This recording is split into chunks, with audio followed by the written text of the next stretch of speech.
अस्सलामु अलैकुम वरहमतुल्लाहि वबरकातुहू। मुहतरम नाज़रीन व सामिईन, उम्मीद करता हूँ कि आप सब खैर आफ़ियत से होंगे। नाज़रीन, आज 7 जून सन 2022 ईस्वी है और आज की बहुत ही अहम खबर हम आपसे शेयर करने जा रहे हैं। नाज़रीन, जैसा कि आप जानते हैं कि गुज़िश्ता कई दिनों से गुस्ताखान रसूल नूपुर शर्मा और नवीन कुमार जिंदल के मुतालिक हिंदुस्तान और बैरून मुल्क में एहतिजाज का सिलसिला जारी है और गुस्ताखान रसूल को सब लोग अरेस्ट करने की मांग कर रहे हैं। अल्हम्दुलिल्लाह आज हमारे मुल्क में भी मुस्लिम गैरतमंद जुर्अतमंद औरतों ने गुस्ताखान रसूल के ख़िलाफ़ थाने में जाकर FIR दर्ज कराई है और सरकार से गुस्ताखान रसूल को जल्द से जल्द सज़ा देने की मांग की है। हम पूरी वीडियो आपके सामने रखते हैं।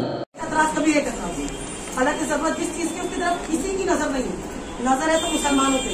तो मेरी एक गुजारिश है, किसी भी तरीके से नूपुर शर्मा ने जो बकवास की है उसको अरेस्ट किया जाए।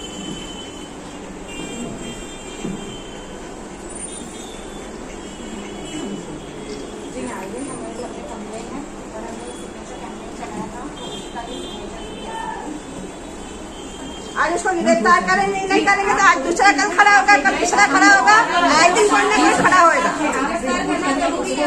गिरफ्तार करना बहुत जरूरी है। प्रोटेस्ट सिर्फ रस्मन या फॉर्मेलिटी के लिए नहीं है, होना चाहिए गिरफ्तार चाहिए। हम लोगों की मांग है।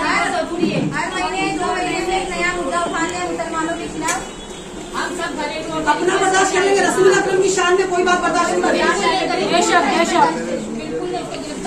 अजान के ऊपर मसला, हिजाब पे मसला, हर चीज इस चीज पे एक्शन लिएगा। हमारी ये मांग है कि हर हफ्ते। नाज़रीन, उम्मीद करता हूं कि आज की ये वीडियो आपको अच्छी लगी होगी। अगर अच्छी लगी है और आप हमारे चैनल पर नए हैं तो आप हमारे चैनल को सब्सक्राइब कर लीजिए ताकि हमारी सारी वीडियोस की नोटिफिकेशन आप तक पहुंचती रहे। शुक्रिया, जज़ाकल्लाह।